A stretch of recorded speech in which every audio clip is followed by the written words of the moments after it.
नमस्कार दोस्तों। तो दोस्तों आखिर कौन है ये तालिबान, कहां से उभरे ये लोग, क्या लेना देना है ओसामा बिन लादेन का इस स्टोरी से, और क्यों यूएस ने अपनी आर्मी को भेजा अफगानिस्तान में। तो दोस्तों जानते हैं इतिहास का ये खौफनाक मंजर आज की इस वीडियो में। 1979 में अफगानिस्तान के प्रेसिडेंट और एक कम्युनिस्ट लीडर नूर मोहम्मद तारकी को मार दिया जाता है और इसी के बाद ही सोवियत यूनियन अफगानिस्तान में इंटरफेयर करता है।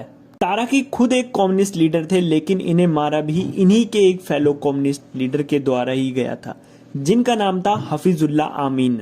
हफीजुल्लाह ने पहले अरेस्ट किया तारकी को और फिर इन्हें मार दिया। अफगानिस्तान की कम्युनिस्ट पार्टी दो भागों में बटी हुई थी, जिसके कारण इनमें काफी ज्यादा क्लैशेस देखने को मिल रही थी।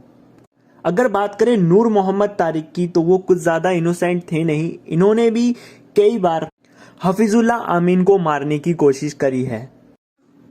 कम्युनिस्ट के बीच में तो फाइट चल ही रही थी, but at the same time communist और इस्लामिस्ट की भी लड़ाई हो रही थी अफगानिस्तान में इस सेम टाइम पर। इसी समय के अराउंड 1979 में अफगानिस्तान के पड़ोसी देश ईरान में भी एक रेवोल्यूशन हुई, जिसे कहा जाता है 1979 ईरानियन रेवोल्यूशन। एक्चुअल में ईरान देश की सिचुएशन काफी सेम थी अफगानिस्तान देश की सिचुएशन से। एक तरफ थे इस्लामिस्ट तो दूसरी तरफ थे लेफ्टिस्ट और कम्युनिस्ट। ईरान के राजा मोहम्मद रेजा सेक्युलरिज्म और मॉडर्निज्म पे काफी विश्वास रखते थे। वो अपने देश के लिए काफी इकोनॉमिकल डेवलपमेंट भी लाए थे सेक्युलरिज्म के साथ साथ, बट द सेम टाइम इन्हें सत्ता का बहुत ज्यादा लालच था और इसी लालच में आकर इन्होंने अपने प्रोटेस्टर को मरवाया। जो इनके खिलाफ आवाज उठाता था इन्होंने उनको दबा दिया, ऑपोजिशन पार्टीज को आउटलॉ करवाया और पार्लियामेंट को डिसमिस कर दिया। और इसी रीजन के कारण इनके खिलाफ एक रेवोल्यूशन हुई 1979 में और इस्लामिस्ट ने ईरान को टेक ओवर कर लिया। ईरान में होता देख अफगानिस्तान में हफीजुल्लाह आमीन, जो कि एक कम्युनिस्ट थे, उन्हें डर लगने लगा कहीं अफगानिस्तान में भी इस्लामिस्ट टेक ओवर न कर लें। और इसी चीज को अवॉइड करने के लिए उन्होंने रिलीजियस कंजर्वेटिव लोगों को अपील करना स्टार्ट कर दिया और इसके लिए उन्होंने मॉस्क की कंस्ट्रक्शन शुरू करवाई। अपनी स्पीचेस में अल्लाह का नाम लेना शुरू करा, कुरान की कॉपीज को डिस्ट्रीब्यूट कराया और ये सब कुछ एक कम्युनिस्ट होने के बावजूद, क्योंकि ये कोशिश कर रहे थे किसी तरीके से ये इस्लामिस्ट को भी अपनी साइड ले आए, लेकिन जनता इन्हें बिल्कुल भी पसंद नहीं करती थी। इन्होंने काफी एट्रोसिटीज भी करी थी अफगानिस्तान के लोगों के खिलाफ, तो इन्हें एक्चुअली में एक सेमी साइकोपाथ कंसीडर किया जाता है अफगानिस्तान के अंदर। एक इंटरेस्टिंग चीज आप यहाँ पे नोटिस करोगे दोस्तों, सारे लीडर्स में, चाहे वो तारकी हो, हफीजुल्लाह आमीन हो या फिर मोहम्मद रजा हो, ये चाहे बाहर से अपनी कोई भी आइडियोलॉजी दिखाएं, पीछे से इनमें ग्रीड और पावर देखने को मिलती है। सत्ता के लालच में आकर ये अपनी आइडियोलॉजी को काफी हद तक ट्विस्ट कर सकते हैं और ये एक ऐसी चीज है जो आज के पॉलिटिकल लीडर्स में भी देखने को मिलती है, चाहे वो कोई सी भी पार्टी के पॉलिटिकल लीडर्स हों। डिक्टेटर्स कोई भी एक्सक्यूज बना सकते हैं पावर में रहने के लिए। यही चीज सोवियत यूनियन में भी देखने के लिए मिली थी। जब लेनिन ने पावर खोई थी, स्टालिन ने मर्डर करवा दिया था अपने ओपोनेंट का सत्ता पाने के लिए।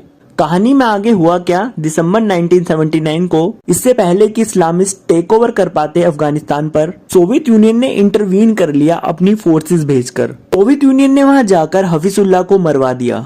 इसके पीछे दो रीजन थे, पहला था जियोपॉलिटिकल, दूसरा था आइडियोलॉजिकल। आइडियोलॉजिकल रीजन ये था कि अफगानिस्तान में कम्युनिज्म की आइडियोलॉजी कमजोर होती जा रही थी, बदनाम होती जा रही थी हफीजुल्लाह की वजह से, और सोवियत यूनियन कम्युनिज्म आइडियोलॉजी में विश्वास रखता है, सपोर्ट देना चाहता था। जियोपॉलिटिकल रीजन ये था कि उस समय कोल्ड वॉर चल रही थी सोवियत यूनियन और यूएसए के बीच में। अगर सोवियत यूनियन अफगानिस्तान में अपना इन्फ्लुएंस जमाएगा, एक और देश सोवियत यूनियन के इन्फ्लुएंस के अंदर आ जाएगा, यूएसए के अगेंस्ट फाइट में काफी अच्छा होगा सोवियत यूनियन के लिए।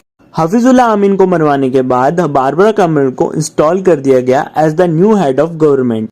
ये भी एक सावर रेवोल्यूशन के लीडर थे। पावर में आने के बाद इन्होंने 2700 से ज्यादा पॉलिटिकल प्रिजनर्स को रिलीज करवाया। जो रेड कम्युनिस्ट फ्लैग था उसे रिप्लेस कर दिया एक नए फ्लैग से। इन्होंने प्रॉमिस किया कि नया कॉन्स्टिट्यूशन दिया जाएगा अफगानिस्तान को। इसके अलावा free election, freedom of speech, right to protest और फ्रीडम ऑफ रिलीजन का भी प्रॉमिस करा।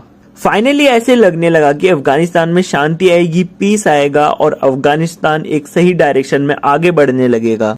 लेकिन अफगानिस्तान को ऐसा देखकर यूएसए कैसे चुप बैठा रहता। यूएसए को दिख रहा था कि सोवियत यूनियन अपना इन्फ्लुएंस जमा चुका है अफगानिस्तान पर, और इसके साथ साथ सोवियत यूनियन ने काफी ज्यादा ह्यूमिलेट किया था अमेरिका को इथोपिया और वियतनाम जैसी कंट्रीज में। अमेरिका इस कोल्ड वॉर में एक कदम नीचे था, तो अमेरिका ने सोचा वो अफगानिस्तान को एज एन अपॉर्चुनिटी यूज करेंगे रिवेंज लेने के लिए सोवियत यूनियन के खिलाफ।